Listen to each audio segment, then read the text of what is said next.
Meus amados, nós vamos então abrir a palavra de Deus para o nosso ensino e edificação nesta noite. E eu convido você para abrir então em Colossenses mais uma vez, agora Colossenses capítulo 3, e nós vamos fazer a leitura de 2 versículos. Hoje, diferentemente do que tenho pregado costumeiramente, porque o meu estilo de pregar é expositivamente, hoje eu não vou fazer um sermão expositivo, hoje eu vou fazer um sermão tópico. E é curioso que os estudiosos da homilética, alguns deles, verdadeiramente não gostam do sermão tópico. Isso levou talvez a maior autoridade viva atualmente em homilética, Dr. Haddon Robson, que é professor do seminário de Gordon, em Boston, Estados Unidos, diz que um pregador devia pregar um sermão tópico a cada 10 anos, e terminar de pregar e pedir perdão para Deus. Então eu estou nessa condição. Mas ele também chegou a dizer, por outro lado, que mesmo que você não esteja fazendo uma exposição, o seu sermão precisa ser bíblico nos pontos que aborda. Desta forma, mesmo sendo tópico, precisa ser expositivo, porque você não está expondo a sua ideia, você está expondo a palavra de Deus. Bom, então vamos ler 2 versículos. Primeiro, Colossenses 3, versículo 8. Está escrito o seguinte: agora, porém, despojai-vos igualmente de tudo isso: ira, indignação, maldade, maledicência, linguagem obscena do vosso falar. Chama a sua atenção para essa expressão, despojai-vos. Agora, versículo 12: revesti-vos, pois, como eleitos de Deus, santos e amados, de ternos afetos de misericórdia, de bondade, de humildade, de mansidão e de longanimidade. Então eu gostaria que você frisasse essa expressão, revesti-vos. Então hoje, na minha mensagem tópica, eu vou me prender a essas 2 palavras: despojai-vos e revesti-vos. Você tira um, bota outro. É como uma roupa, você tira uma roupa suja e bota uma roupa limpa. Você tira aquilo que nós chamaríamos de um pecado, de um hábito, de uma atitude, de uma postura errada, e você adota uma outra atitude, uma outra postura, um outro comportamento correto. Então, o que é que nós precisamos deixar de ser e o que nós precisamos ser? Em outras palavras, nós estamos diante de um texto que exige de nós uma espécie de balanço, de avaliação, como aqueles comércios mais antigos que fechava para balanço. Tem hora que você precisa fazer isso. Já dizia o pensador grego Platão, que a vida sem reflexão não é digna de ser vivida. A gente não pode ir levando a vida, empurrando a vida. Precisa parar, avaliar. O que eu estou fazendo está certo? A minha atitude é boa? A maneira como eu falo é adequada? A maneira como eu ajo é certa? A maneira como eu reajo abençoa as pessoas? A maneira como estou conduzindo a minha vida, está certo isso? Tem coisas que você precisa ter coragem de tirar, de despojar, de arrancar de você.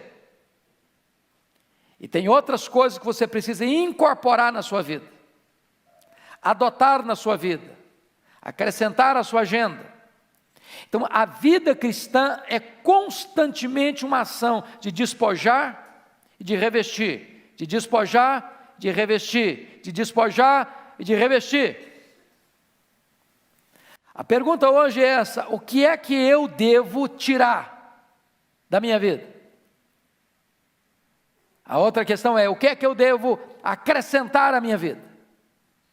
Então, para não ter nenhum desequilíbrio, eu vou mencionar 6 coisas que nós devemos despojar. Como roupa suja, você tira e bota no canto. E depois nós colocaremos 6 coisas que nós devemos vestir, nos revestir e agregar à nossa vida. Então, Primeiro ponto, o que precisamos deixar de ser. Primeira coisa que eu sugiro a você, à luz do texto, à luz da palavra de Deus, você precisa deixar de ser uma pessoa intolerante. Você conhece gente intolerante? Já viu alguma? Já se olhou no espelho?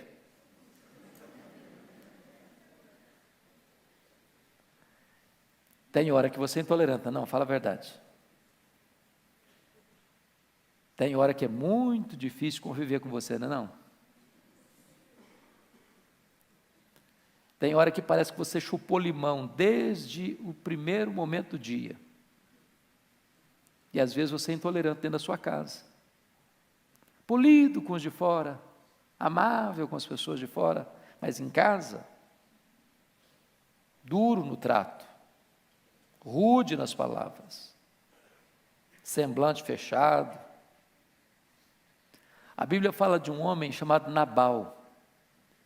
Ele era um cara rico, tinha muitos bens, tinha uma mulher bonita, tinha vários filhos.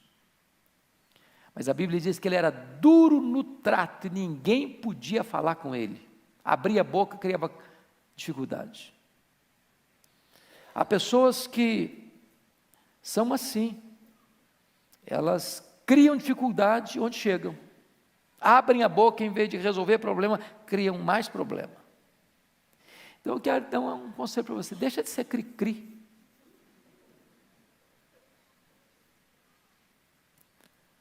O maior gesto que você pode ter para ser maduro é ser parecido com Jesus. Quando Jesus abria a boca, ele abençoava. Os feridos eram curados, os desanimados eram encorajados, os que estavam acomodados no pecado ficavam perturbados. E desta maneira, eu gostaria que você agisse com as pessoas de dentro da sua casa, de dentro do seu trabalho, da sua convivência, como você gostaria que as pessoas agissem com você. Deixe de ser intolerante. Segunda coisa, o que é que você precisa deixar de ser? Você precisa deixar de ser uma pessoa pessimista. Você conhece gente pessimista? Que olha para a vida com lentes escuras? Que vê tudo nublado?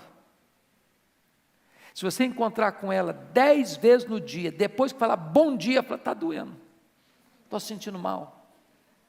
Você precisa dizer o que aconteceu comigo. Só coisa ruim, só lamenta, só murmura, só reclama, só tem palavra negativa. E essas pessoas depois ficam mais amargas, sabe por quê? Porque todo mundo foge delas. Elas espantam as pessoas. Porque você tem que tomar um sorrisal antes de começar a conversar, porque sabe que vai ter problema. Então é muito importante você parar e pensar o seguinte: você precisa parar de olhar para a vida com óculos escuros, de enxergar tudo nublado, cinzento, e de começar a fazer prognóstico negativo para a sua vida, para a sua família, para a sua igreja, para a sua nação. Tem gente que é sempre assim: olha, está muito ruim, mas vai piorar. Está difícil, mas vai ficar muito pior. A eleição hoje está muito complicada, mas depois que tiver eleição vai piorar muito mais ainda. Olha, a denominação religiosa, minha igreja está difícil, mas vai ficar muito pior. A denominação vai piorar mais ainda. Tem gente que só pensa assim, para trás, dando marcha ré, jogando contra o patrimônio, sempre numa linguagem pessimista. Pensa comigo naqueles 10 espias de Israel. Eles vão lá, olha a terra é boa, trazem fruto da terra, é boa mesmo. Mas dos 12, 10 disseram assim, é boa mesmo, não é para nós não, não é para o nosso bico não. Tem gigante. Aliás, quando nós nos comparamos com eles, nós estamos em desvantagem, e eles são gigantes, nós somos gafanhotos. Eles vão nos engolir vivos, eles vão nos triturar. E aí começaram a amaldiçoar a terra. Porque quando uma pessoa tem um olhar pessimista, ele não vê nada de bom. O que é bom fica ruim. Ele se apequena, ele se diminui. Deixa eu ilustrar isso para vocês perceberem. Quando você escuta uma pessoa pessimista, você fica desanimado com tudo. Você conhece gente pessimista? Você conversa com ela meia hora e você sai desanimado? Não vai dar certo. Você não vai passar no vestibular, você não vai passar no Enem, você não vai passar no que é concurso. Aliás, a empresa vai te despedir porque está em recessão. O Brasil não vai para frente mesmo, então eu vou sair daqui. Minha família está complicada, vai complicar muito mais ainda. A crise é grande, mas vai ficar pior. Deixa eu ilustrar para você isso, de uma maneira muito simples. Havia um homem que tinha um filho único, e ele queria estudar esse filho. Ele morava na região rural, e ele mandou o menino para a cidade para estudar. E ele sabia fazer uma coisa com excelência, ele fazia o melhor lanche da região. Então, ele montou uma barraca na beira da estrada, fazia lanche, as pessoas chegavam, comiam o lanche, iam embora, e você sabe que a melhor propaganda é o serviço bem feito. As pessoas começaram a vir, ele começou a ampliar.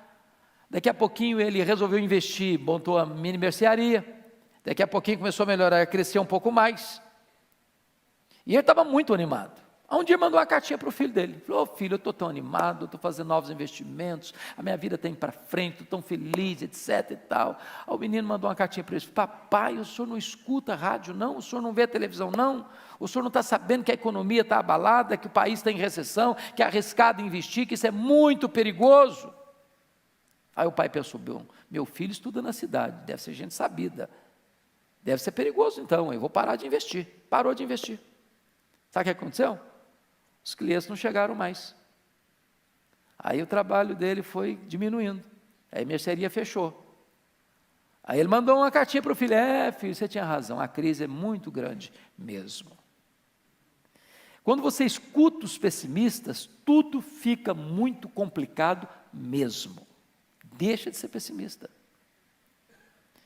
Terceiro, você precisa deixar de ser uma pessoa rancorosa. Conhece gente rancorosa? Gente que guarda mágoa, gente que congela sentimentos hostis no coração, gente que é capaz de ficar em silêncio, parece que está tudo bem, mas é igual um vulcão que está cuspindo fogo lá por dentro. Gente que faz registros de memórias amargas, de reminiscências cheias de dor, que guarda na manga uma oportunidade: você me paga, a sua hora vai chegar. Pessoas rancorosas são pessoas que não têm disposição nenhuma de perdoar. E eu vou dizer uma coisa para você: quando você tem raiz de amargura no seu coração, duas coisas vão acontecer segundo Hebreus 12:15. Primeiro, você vai ficar perturbado. Uma pessoa amargurada, irmãos, não tem saúde emocional.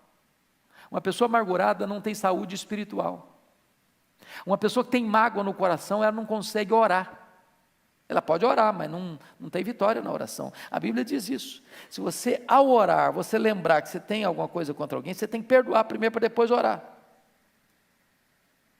Nem ofertar você consegue, porque Deus não aceita a oferta.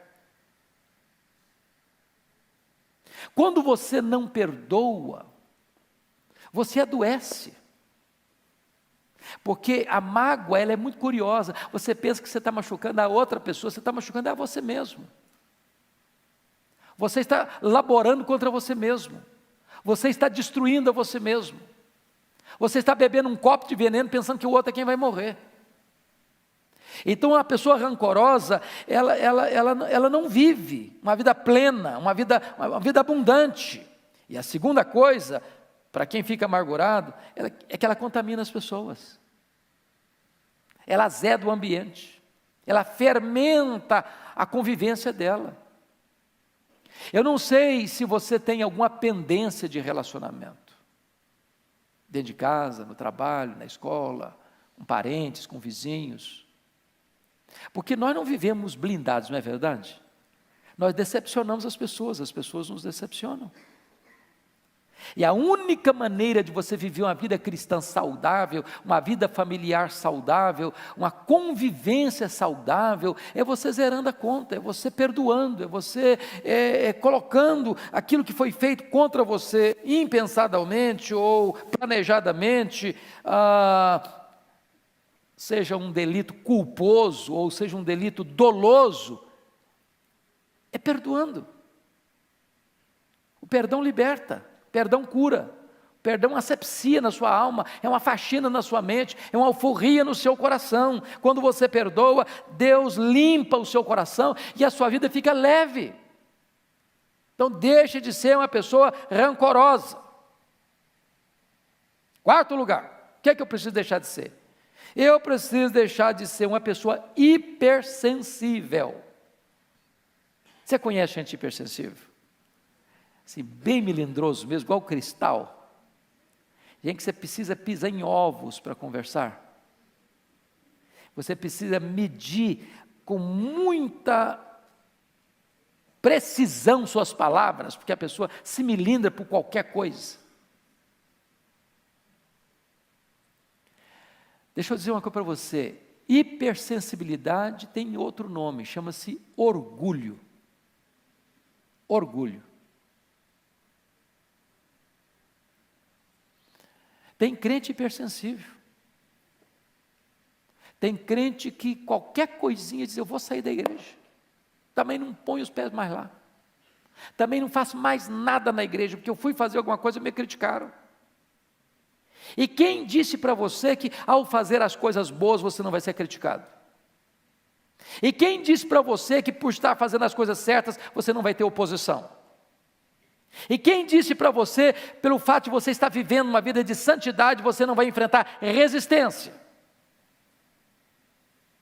Deixa de ser hipersensível. Quer um exemplo? Vocês se lembram por que é que o rei Saul se desequilibrou emocionalmente? O que levou Saul à loucura? Uma música. Tem música que ajuda, tem música que enlouquece. Tem muita música que enlouquece, não é verdade, gente? Tem hora que eu fico pensando, tem dia que eu escuto uns negócios assim, falei, mas não é possível que isso aí é música, porque é uma loucura. Mas houve uma música que ficou lá na parada de sucesso mais de uma semana, a música, e a música era essa: Saul matou os seus milhares, Davi matou os seus 10 milhares. Essa música adoeceu o coração do Saul. Por quê? Despertou nele uma hipersensibilidade. Puxa vida, tem gente que está sendo mais honrada do que eu, e eu sou o rei. Você conhece gente que fica constrangida quando o outro é mais honrado que ele? Quando ele queria ter recebido os lauréis, os louros, os aplausos, e é o outro que recebe? Você sabia que nós temos mais facilidade de chorar com os que choram do que nos alegrarmos com os que se alegram? Porque nós somos hipersensíveis, nós somos vaidosos, soberbos, orgulhosos e queremos tudo para nós, e quando o outro é honrado, nós nos sentimos machucados por dentro, feridos, por causa da nossa hipersensibilidade.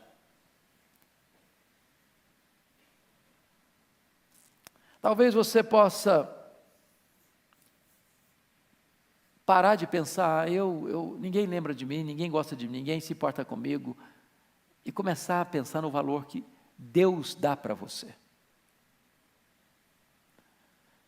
Para mim não tem nada melhor para curar esse negócio aí de autoestima achatada do que você saber que Deus amou você. Deus escolheu você.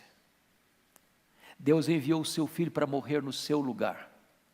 O Espírito Santo vem habitar dentro de você. Você faz parte da família de Deus, você é herdeiro de Deus. Seu nome está escrito no livro da vida. Você tem uma herança imaculada, imarcessível, gloriosa no céu. Quando você entende quem é você para Deus, acabou a hipersensibilidade.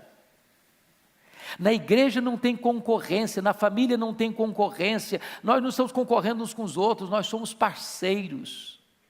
Se um membro é honrado, diz a Bíblia, todos se alegram com ele. Se um membro sofre, todos choram com ele. Portanto, nós não estamos aqui medindo na feira da vaidade quem de nós recebe mais aplausos. Nós estamos aqui servindo a Deus e uns aos outros. Isso traz cura para a nossa alma. Quinto lugar, o que você precisa tirar? Deixar de ser. Você precisa deixar de ser uma pessoa incrédula. Sabe o que é a pessoa incrédula? é aquela pessoa que aposta no fracasso. Ela tem certeza que vai dar errado mesmo. Ela não acredita que o que Deus falou vai acontecer, que o que Deus prometeu, Ele vai cumprir. É aquela pessoa que já parte do pressuposto que não vai dar mesmo. É por isso que a ordem mais repetida em toda a Bíblia é essa: não temas, não temas, não temas, não tenha medo. O que Deus falou, Ele vai cumprir. O que Deus prometeu, Ele vai fazer. Então você não pode duvidar no seu coração, você não pode ter um coração incrédulo, você precisa ter um coração crente, confiante. Eu não estou falando, obviamente, meus irmãos, daquele negócio de autoajuda, que eu cruzo as pernas, e eu digo para mim mesmo, entro para dentro da caverna da minha alma, e não, vai dar certo, vai dar certo, vai dar certo. Não, não estou falando disso não. Eu estou falando de você crer que Deus é verdadeiro, que Deus é confiável, que Deus é fiel, que a sua palavra não cai por terra, que a sua promessa vai se cumprir, e você precisa acreditar que o que Deus fala na sua palavra, Ele é poderoso para cumprir. É por isso que a Bíblia diz que sem fé é impossível agradar a Deus. O que é que você precisa começar a crer de novo? Não acredita mais, tem que não acredita mais, na vida, no casamento, na família, na igreja, nas promessas. É preciso reavivar a fé. Para reavivar a fé, você precisa da palavra de Deus. Porque a fé não vem pelo milagre, a fé vem pelo ouvir e ouvir a palavra de Deus. Último lugar, sexto lugar. O que é que você precisa deixar de ser? Você precisa tirar, despojar. Você precisa deixar de ser uma pessoa descomprometida com Deus e com a sua igreja. Desculpa da expressão, deixa de ser um crente fajuta, meia boca. Você conhece crente que é turista? O pastor John, lá da igreja da Coreia, esteve aqui, eu achei bonito o que ele falou. Ele disse que na igreja lá da Coreia, ele tem 4 fases de discipulado. Fase D, fase C, fase B, fase A. A primeira fase, a fase D, é aquele crente que vai à igreja de vez em quando. De vez em quando. Eu conheço crentes que vão à igreja no Natal, depois no batizado, ou no batismo de alguém, amigo, depois na Páscoa, no Dia das Mães, e está muito bom. Então a fase D é para esse camarada que vem, é um turista. A fase C é daquele camarada que vai para a igreja, até vai nos cultos, ele vai até nas reuniões de oração, mas não é comprometido. Ele vai, assenta, escuta e vai embora. Ele não lê Bíblia, ele não ora, ele é um frequentador de igreja, um esquentador de banco. A fase B é daquela pessoa que é assídua, que está presente, que lê sua Bíblia, que faz oração, que participa da reunião de oração, mas também não tem ministério na igreja. Ele não ensina ninguém, ele não discipula ninguém, ele não ajuda ninguém, ele não visita ninguém, ele não vai orar com ninguém, ele não se interessa em trazer ninguém. É ele, a vida é ele, eu estou me cuidando bem, mas que os outros se virem. A fase A é aquela pessoa que está presente e que se prepara, e que instrui, e que aconselha, e que visita, e que ora, e que socorre, e que abençoa, e que contribui. É aquela pessoa engajada e envolvida. É preciso que você se comprometa. Quer ver outra coisa? Precisa deixar de ser um crente fiscal da vida alheia. Conhece crente assim? Ele não cuida dele, mas cuida dos outros. O fiscal da vida alheia é aquele camarada que ele não tem coragem de enfrentar ele mesmo, aí ele transfere os seus erros para o outro e confronta no outro o que ele não sabe enfrentar nele mesmo, ou que não quer enfrentar nele mesmo. Ele é capaz de ver um cisco no seu olho, não ver uma trave que está no dele. Ele se incomoda com pequenas coisas na sua vida, mas ele não enxerga os grandes problemas da sua própria vida. Outra coisa, é preciso deixar de ser um crente analfabeto da Bíblia. Sabe o que é um crente analfabeto da Bíblia? Eu não estou falando do neófito não, gente. O neófito tem todo o direito, tem não? O neófito é aquela pessoa que nasceu agora, que crente começou agora. Mas tem crente de 20 anos da igreja, fala, meus irmãos, vamos abrir, igual brincando de ontem, vamos abrir em Ruth. Aí o cara começa a ler lá, quase perto de Apocalipse. Ruth, cadê Ruth? Cadê? Eu acho que não tem Ruth na minha Bíblia não. Mas não é possível, você tem 20 anos de igreja. Está no beabá ainda. Não saiu do ABC. Ele pode escutar a maior heresia do mundo, ele bate pau. Ele não consegue saber o que uma coisa é outra, distinguir uma coisa de outra. Ele come na mão dos outros. Ele não é bereano. Ele não sabe ouvir e filtrar o que ouviu à luz da Bíblia. É preciso deixar de ser um crente analfabeto da Bíblia. Mais ainda, é preciso deixar de ser um crente carnal. Sabe o que é crente carnal? Eu não estou defendendo a tese que tem crente carnal não, viu gente? Que tem uma teologia errada, furada, que foi ensinado na década de 80, 90, que ensinava a seguinte coisa: existem 3 tipos de pessoas: o homem natural, o crente carnal e o crente espiritual. Então o homem natural é o homem que não é salvo, certo? Não é regenerado. Aí o crente carnal é aquele crente que ele aceitou a Cristo apenas como seu Salvador, mas não o recebeu ainda como seu Senhor. Quem está na cadeirinha do trono da vida dele não é Jesus, é o eu. Quem manda é o eu, não Jesus. Mas está salvo, vai para o céu. Isso não tem na Bíblia não. Não tem na Bíblia não. Ou Jesus é o Senhor da sua vida, ou Ele não é o seu Salvador.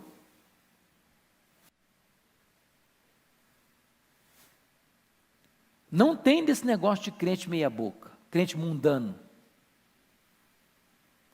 Deus não nos salvou no pecado, Deus nos salvou do pecado. Então a única prova que você tem que você é um salvo é se você é santo. Não pense você que vivendo uma vida mundana, eu estou salvo, não, eu fui eleito, eu sou um eleito de Deus, eu posso ver do jeito que eu quiser, porque estou garantido, coisíssima nenhuma. A única evidência que você é um eleito de Deus é se você é santo, é irrepreensível. Quem não ama a santidade é porque nunca nasceu de novo. Então você precisa deixar de ser um crente carnal. Agora vamos olhar o outro lado, versículo 12. Revestivos, você tirou, despojou, tirou a roupa suja, agora é hora de você começar a vestir coisa nova, coisa limpa. Então o que você precisa ser? Em primeiro lugar, você precisa ser um crente cheio do Espírito Santo. Um crente cheio do Espírito Santo. E eu vou fazer uma pergunta para você, não precisa levantar a mão. Você é um crente cheio do Espírito Santo? Um dia um diácono chegou para o Dr. Billy Graham, diz assim: Dr. Billy Graham, tem um membro da nossa igreja, um diácono da igreja, que devia ser disciplinado. Mas por que, meu irmão, que eu devia ser disciplinado? Devia ser disciplinado porque está bebendo, está enchendo a cara, está chegando em casa bêbado. Aí o Dr. Billy Graham disse: é verdade, mas deixa eu fazer uma perguntinha, você está cheio do Espírito Santo? Ah, pastor, quer dizer, cheio do Espírito Santo? Então não. Bom, meu irmão, então deixa eu dizer uma coisa para você. Sabe o que a Bíblia diz? E não vos embriagueis com o vinho no qual há dissolução, mas enchei-vos do Espírito. Tem 2 ordens aí, uma negativa, outra positiva. Da mesma maneira que é um pecado você ser uma pessoa embriagada, cheio de vinho, também é pecado você não ser cheio do Espírito Santo. Porque ser cheio do Espírito Santo não é uma opção, é um mandamento.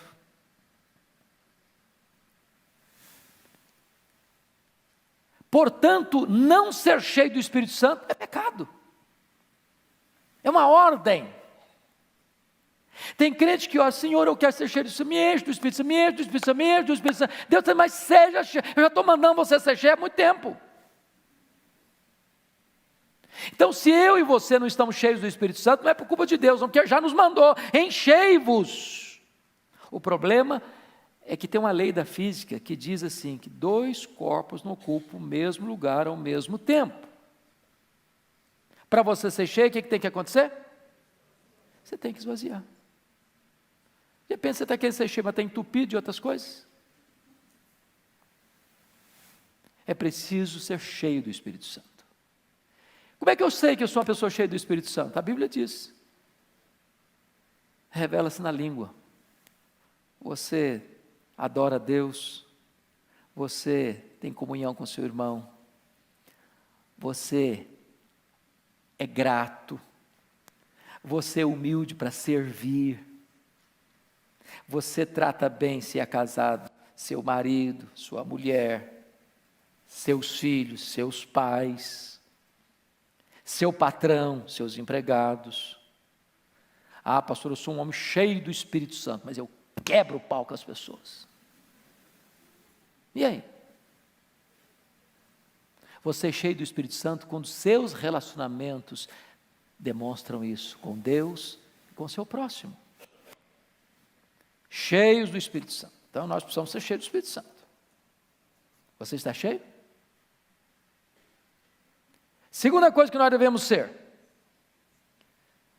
uma pessoa alegre. Alegria também não é opção não.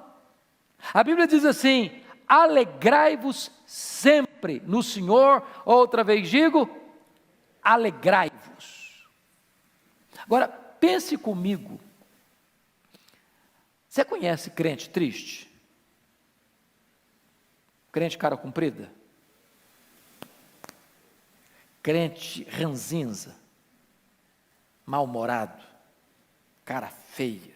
Sisudo? Não dá um sorriso por nada na vida?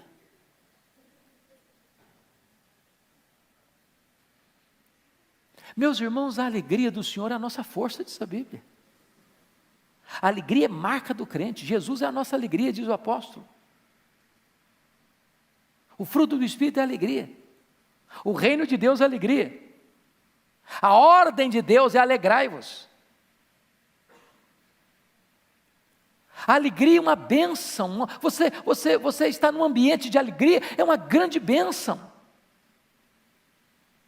Então, não é possível que você, tendo um encontro com o Evangelho, com a graça de Deus, ser salvo, ter o Espírito Santo dentro de você, ser selado com o Espírito Santo, ter o nome no livro da vida, ser herdeiro de Deus, ser co-herdeiro com Cristo, ser cidadão do céu, ser ovelha de Cristo, ser menino dos olhos de Deus, ser herança de Deus, ser a joia preciosa de Deus e viver triste.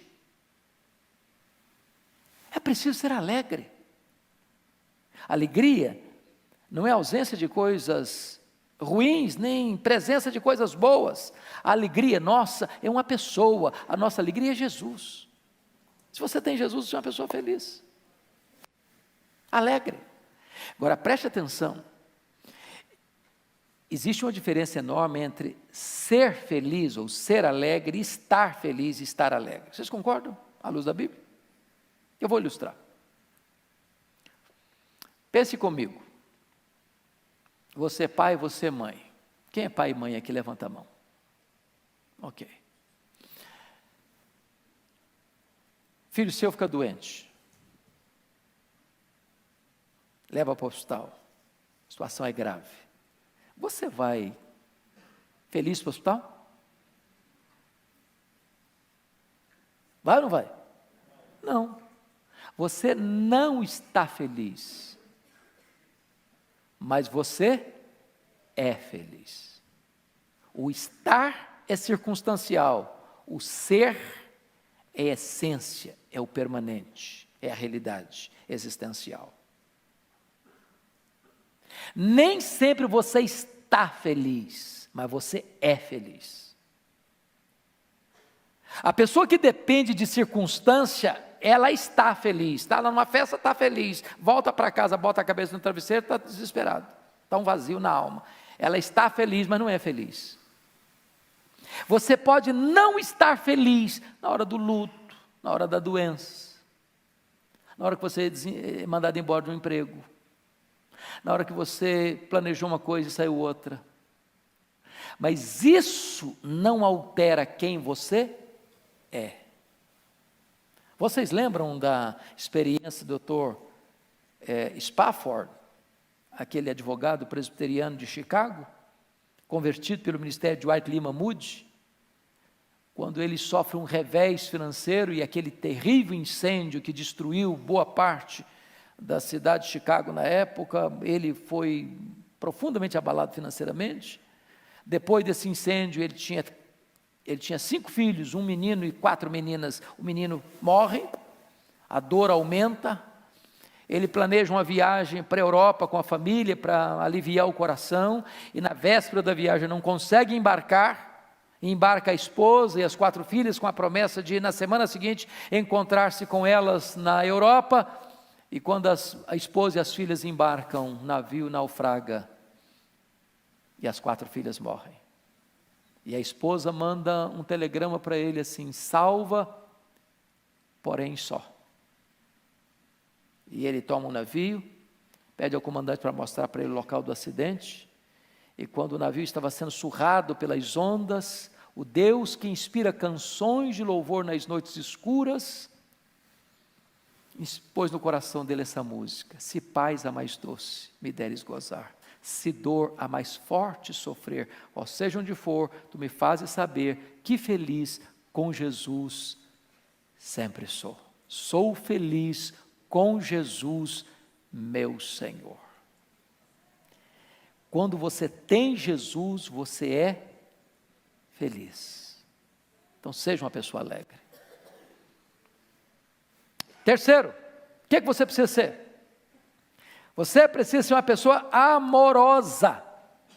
Amorosa. Sabe o que a Bíblia diz lá em João 13, 34, 35? Novo mandamento vos dou, que vos ameis uns aos outros, assim como eu vos amei, que vos ameis uns aos outros. E nisto conhecerão todos que sois meus discípulos, se tiverdes amor uns pelos outros. Agora deixa eu dizer uma coisa para você. Tem gente que ama, mas não diz. Conhece gente assim, que não sabe falar? Talvez você aqui, criado lá no interior, ou lá na roça, ou numa cultura mais assim, prezada um pouquinho, os pais amavam os filhos, mas muitos pais não sabiam dar um abraço nos filhos. Não sabiam o que é dar um beijo no filho. O filho cresceu da infância à fase adulta, nunca escutou do pai: meu filho, eu te amo. Nunca. Embora saiba, ou sempre soube que o pai amava. Eu não sei como é que é você, como é que é a sua estrutura, como é que você faz com isso dentro da sua casa, mas você precisa aprender, se ainda não sabe disso, aprenda a dizer eu te amo, aprenda a dizer. Nós precisamos ouvir isso. Segundo, você precisa demonstrar amor, em gestos pequenos, em gestos grandes. Quer ver um exemplo? Eu nunca esqueci de um conselho de um presbítero amigo meu, que o Eduardo Brito aqui conheceu tão bem, presbítero Dário Neves de Moura. Ele disse uma coisa para mim. Disse: pastor Hernandes, pai tem que ajudar filho quando o filho precisa. Eu nunca esqueci aquela frase dele. Porque tem pai que, embora possa ajudar filho, tem condição financeira boa para ajudar filho, o filho passando uma magrela e ele não estende a mão. Aí depois que morre, deixa tudo para os filhos. Tudo. Mas deixar tudo para o filho depois que morre é lei. A lei manda. Tem hora que você precisa demonstrar que você ama com atitudes. Nós vamos ser considerados discípulos de Cristo, não é pela doutrina que defendemos, embora isso faz parte.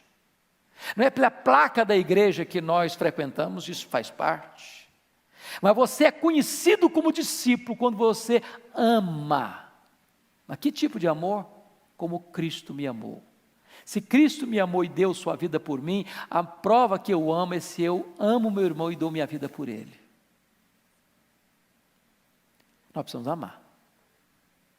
Uma igreja que ama é uma igreja que é revolucionada. Eu conheço um colega de Belo Horizonte, que ele teve uma experiência muito bonita com Deus, e a coisa que Deus mais pôs no coração dele foi essa: você precisa amar. E a igreja que você é pastor precisa ser conhecida na cidade como uma igreja que ama. E esse pastor um dia me disse o seguinte, que ele voltou desse encontro, onde ele teve essa experiência linda com Deus, e já nos primeiros meses, ele começava a pregar, e as pessoas começavam a chorar nos bancos, e ele sentia que alguma coisa diferente estava acontecendo. Ele começou a perceber que a postura dele tinha mudado automaticamente, uma coisa assim linda, que Deus foi tratando, Deus foi transbordando o coração dele, os gestos deles mudaram. Um dia ele estava fazendo barba, e preparando para ir para a igreja, a menininha dele de 5 anos se aproxima lá e ficou olhando para ele, fazendo a barba, disse: papai, sim filha, o senhor está tão legal. Dizia que aquilo derreteu o coração dele, porque ele percebeu que a menina de 5 anos tinha notado, sem que ele falasse nada, que a postura dele tinha mudado dentro de casa e na igreja. A pessoa que entrar por aquela porta, ela precisa sentir algo tão sublime na pessoa que chega, que dá um abraço, que aperta a mão, que dá um sorriso. Ela precisa sentir que ela é bem-vinda, que ela é amada, que ela é querida, que ela é preciosa. Eu fui a Quacisabanto, onde aconteceu um grande avivamento na África do Sul. A coisa que mais me marcou lá foi amor. As pessoas olhavam para você quase que querendo adivinhar o que você precisa, que eu quero servir você, eu quero atender você, eu quero atender a sua necessidade, eu amo você, você é importante, que bom que você está aqui, a sua vida, a sua presença aqui é uma bênção para nós. E quando uma pessoa chega na igreja e vê um ambiente desse, quando a pessoa chega numa casa, numa família e vê um ambiente desse, isso traz cura para a alma, isso traz restauração para a vida. Nós precisamos aprender a amar. Quarto lugar, o que eu e você precisamos ser? Uma pessoa generosa. Oh, meus irmãos, que bênção que é ser uma pessoa generosa. Sabe o que a Bíblia diz? A alma generosa prosperará.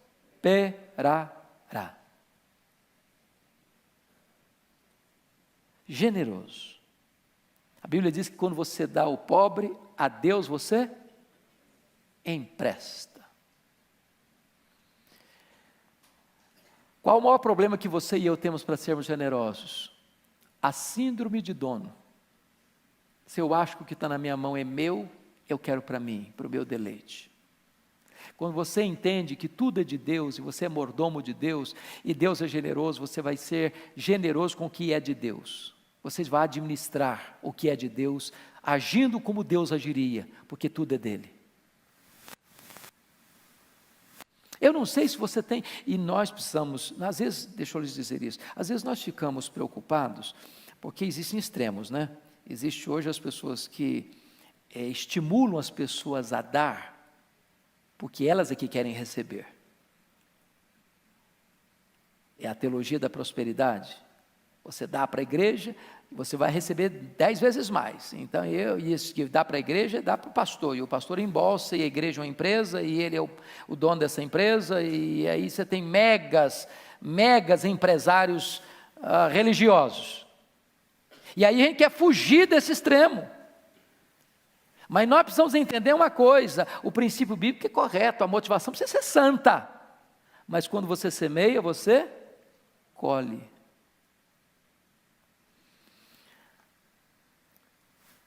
Deus não fica devendo ninguém. Então comece a ser generoso. Alguém disse o seguinte: pastor, mas eu não tenho nada para dar, não. Eu sou muito pobre, o que eu ganho não dá nem bem direito para mim. Deixa eu dizer uma coisa para você: ninguém é tão pobre que não possa dar, e ninguém é tão rico que não possa receber. Generosidade não tem a ver com quanto você tem, mas quão generoso é o seu coração. Deus me fez experimentar isso de uma maneira muito linda nos Estados Unidos. Nós chegamos com algumas dificuldades financeiras, mas eu e minha esposa tomamos uma medida. Nós chegamos com a seguinte informação: o americano é um pouco frio, diferente, tal, secão. A nossa experiência foi 100% o contrário disso. 100%. Nós queremos ir para abençoar. Minha esposa cozinha muito bem, graças a Deus, eu fico muito feliz por isso. Que eu faço um ovo cozido, que é uma coisa espetacular. E o que nós fazíamos? Fazíamos a comidinha gostosa. E toda semana a gente escolhia uma casa. Aí batíamos na porta, nós viemos trazer uma comida para vocês. Deus abençoe, então voltar para casa. Outra semana, outra família. Outra semana, outra família. Começamos a descobrir que tinha velhinhos lá, cujos filhos moravam na cidade, tinha mais de ano que não ia lá ver os pais. Quando os velhinhos recebiam aquele prato de comida e um sorriso nos lábios, eles começavam a chorar. A chorar. Estava vindo embora, tinha que vender meu carro, que era velho, e estava avaliado num valor de 3.500. O pastor, meu vizinho, falou: rapaz, eu só tenho 2.000, eu não tenho mais, mas eu preciso do seu carro. Na hora Deus falou: entrega o carro para ele. Pode entregar o carro para ele. O 1.500 do outro é generosidade. Aí eu falei: tá bom, pastor, o senhor fica com o carro pelos 2.000, não tem problema não. E eu estava vindo. Aí fui olhar um presente para o meu sogro, $300. Tá bom, vamos lá comprar o presente. Aí eu falei: não, mas você fica com o carro até você me entregar. E eu fiquei tão impressionado com aquilo que nós cuidávamos de uma escola que os meninos estudavam, e a minha esposa foi lá concluir esse trabalho, nós já estávamos com tudo pronto, as malas feitas, a casa já fechada praticamente. Aí ela me liga: corre aqui porque eu bati o carro. Quer dizer, carro vendido e não entregue, batido é uma complicação, né? E eu fui para lá preocupadíssimo. Uma caminhonete truque bateu na traseira, era um Toyotinha antigo, velho, daqueles mais reforçados. A picape saiu rebocada, com o radiador todo arrebentado. Quando eu cheguei, não tinha nada na traseira do carro. Sabe o que é nada? Falei: cadê o carro batido? Mas o guarda estava lá, olhando e tal. Voltamos para casa sem nada, não precisou nem falar com o dono do carro que estava batido, não tinha nada mesmo. Meia hora depois chega o carro da polícia, o guarda de trânsito, uma cidadezinha pequena. Cadê o carro? Era outro guarda. Esse aqui. Cadê a batida? Eu falei: está aí, não tem batida não. Pode ficar tranquilo, não precisa fazer documento, não tem nada. Não, mas ele está no computadorzinho. Daqui a pouquinho, ele abre a maleta dele, faz um cheque de $300. Isso aqui é do senhor. Eu falei: como assim meu? Não, eu tenho por obrigação dar um cheque para o senhor de $300 do seguro. Mas o carro não tem problema, mas é minha obrigação entregar o cheque para o senhor, $300. Tá bom, garantido o presente do sogro. Quando você é generoso, Deus não deixa você sem um sinal de que Ele se agrada da generosidade. Faça experiência com Deus. Você conhece gente que está precisando de ajuda. Quem sabe você possa dar uma oferta. E eu não estou falando de dar uma oferta para receber em troca 10 vezes mais, não. Isso é barganha, isso é negócio. Estou falando de você ter um coração generoso, que quem recompensa é Deus. Muito bem. Agora vamos, penúltimo lugar, uma pessoa pontual nos seus compromissos. Ô gente, você conhece crente, não estou falando de vocês não, viu? Vocês são verdadeiros heróis. Da minha casa aqui na igreja, no domingo eu gasto 10, 15 minutos mais tardar. Tem segunda que eu gasto 1h e 15. Então, se existe uma cidade que não dá para cobrar muito pontualidade, São Paulo é uma. Mas tem crente que chega sistematicamente na igreja dele atrasado. É hábito chegar atrasado, mas não chega atrasado no aeroporto, mas não chega atrasado na rodoviária, mas não chega atrasado no emprego, senão vai mandar embora. Mas Deus, né? Para Deus qualquer coisa serve. Hoje, gente, a gente precisa aprender a ser pontual. Pontual na escola, pontual nos compromissos, responsável com aquilo que a gente assume. Não ser corpo mole, não ser preguiçoso. Cumprir com as obrigações, cumprir com os deveres. Palavra empenhada vale mais que um contrato. Nós precisamos resgatar a credibilidade da nossa palavra, dos nossos compromissos. Sermos pontuais na igreja. A não ser que vocês, como eu, tem dia que você sai de trabalho, eu sei que vocês, eu dou graças a Deus. Eu tenho a maior gratidão de ver vocês, muitos de vocês vindo direto do trabalho, fazendo um lanche aqui na igreja, e voltando para cá, chegando tarde, para acordando de madrugada de novo. Louvado seja Deus! Mas nós precisamos, se temos alguma coisinha nessa área, precisamos melhorar. Compromisso. Finalmente, o que é que nós precisamos ser? Uma pessoa comprometida com oração, com a palavra de Deus. Eu não vou pedir você levantar a mão, mas quantos de vocês já leram a Bíblia toda? Gênesis, Apocalipse. Já leu, filhote? Bênção, louvado seja o Senhor. Assuma esse compromisso. Se você ler 3 capítulos por dia, você lê a Bíblia toda no ano. Eu conheço um colega que lê Salmos, eu gosto de ler Salmos, só lê Salmos, mas a Bíblia não é só Salmos. Eu gosto de Provérbios, acho beleza, mas a Bíblia não é só Provérbios. Leia, estude, medite, conheça.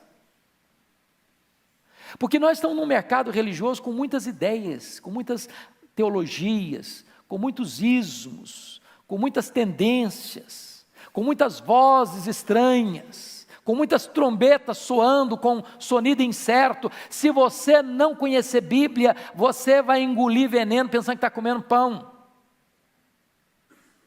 Estude a Bíblia. E eu vou lhes dar e eu quero terminar aqui, eu vou contar para vocês a minha experiência, marcou minha vida.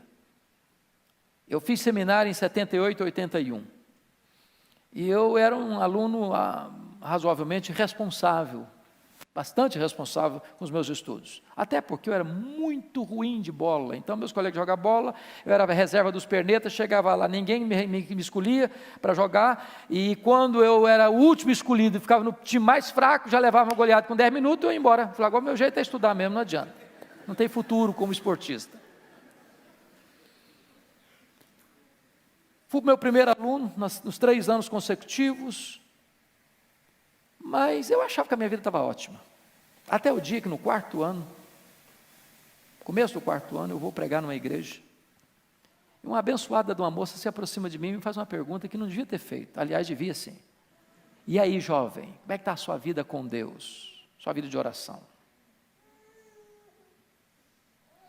Mas ela não perguntou aquela vidinha de rotina, não, de orar de manhã, no café da manhã, no almoço, na janta, aquela oração assim, do ritual.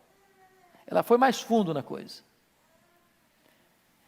E eu disse para ela, filha, embora eu tenha estudado com tanto zelo, mas a minha vida com Deus está muito aquém do que precisa estar. Voltei para o seminário, tinha uma sala lá, chamada Sala da Oração. Tinha um sofá, tinha uma cadeira e mais nada. Eu peguei minha Bíblia, botei debaixo do braço, sozinho para lá. Me ajoelhei, li a Bíblia 15 minutos, orei 15 minutos. No dia seguinte, peguei minha Bíblia e fui para lá. Primeira semana, sozinho. Na segunda semana, aquilo já era um deleite para a minha alma. Aquelas lutas internas, às vezes, foram sendo completamente vencidas automaticamente. Na terceira semana, alguém olhou, me viu entrando na sala. Posso entrar com você? Claro. Outro, posso ir também? Claro. No outro dia, outro, posso ir também? Claro. E um grupo de moços começaram a buscar a Deus, clamar ao Senhor, para Deus restaurar a vida, para Deus trazer avivamento. O coração foi se aquecendo. Daqui a pouquinho, colegas batiam na porta do meu quarto. Posso entrar falar um pouquinho com você? Abri o coração, estou precisando de ajuda. Orava por ele, Deus aquecia o coração. Nós precisamos ter o nosso momento a sós com Deus. Tem luta na sua vida que você não vai vencer no braço, você vai vencer de joelhos. Você precisa amar a Deus, amar a palavra de Deus. Esse livro precisa ser vivo na sua mão. Seu coração precisa ser aquecido de novo. Você precisa ler o seu coração palpitar. E às vezes você corre o risco de se tornar um religioso profissional. Um pastor me disse há poucos dias, com lágrimas nos olhos, pastor Hernandes, eu me tornei um profissional de fazer sermão, mas isso não tem nada a ver comigo, mas isso não mexe mais comigo. O que nós precisamos fazer? Pedir que Deus produza amor no nosso coração, pela palavra, pela oração. Que Deus nos ajude a tirar o que precisa ser tirado e a colocar o que precisa ser colocado na nossa vida.